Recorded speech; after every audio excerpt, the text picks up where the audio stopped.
అంటే ఏదో కంగారుగా వెళ్ళిపోయాడు బావా. వట్టి అమాయకుడు, అందుకే ఆ విజయగాడు ఆటలు అలా కొనసాగుతున్నాయి.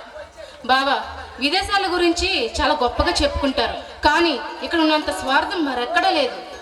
నిజానికి మన దేశం ప్రపంచ దేశాలకే ఆదర్శంగా నిలుస్తుంది.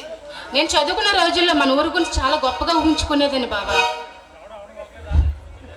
ఇక్కడ విషయాల గురించి నువ్వేం పట్టించుకోకు మీనా. ఎందుకంటే ఎదుటివాడి మీద బుర్ర చల్లి ఇక్కడ సమాజం నవ్వుకుంటుంది. అందుకనేమో నాన్నగారు నాకు ఈ ఊరికి దూరంగా ఉండి చదివించారు.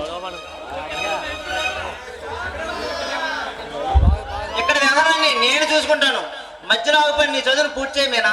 లేదు బావా, నాకు చదువు మీద ఇంట్రెస్ట్ లేదు. నాన్నగారు వ్యాపారాలన్నీ నేనే చూసుకుంటాను. నువ్వు చిన్నదాయమేనా, నిజాయితీగా వ్యాపార రంగానే నడిపిస్తున్నా మీ నాన్నగారి ఔరాజ్యం చూడలేక ఆ విజయగాడు చంపించాడు. పర్వాలేదు బావా, ఆ విజయగడ పతనమే నాకు కావాలి. వాడిని రోడ్డు మీద ఉంచాలి, అప్పటికే నాకు మనశ్శాంతి ఉంటుంది. పాపచరిత్రకు పాద పూజల పురుషులకు సకల బాధలు, ఇదే ఈ దేశం పెట్టిన ఆచారం. పాపాత్మల ప్రతాపం ఎల్లకాలం సాగదు బావా, అంతిమ విజయం మంచిగా లభిస్తుంది. మంచి మానవత్వం వినడానికి ఇంపుగా ఉండే ఈ రెండు పదాలకు అర్థం తెలిసిన వారు 10 మంది కూడా లేరు నేనా.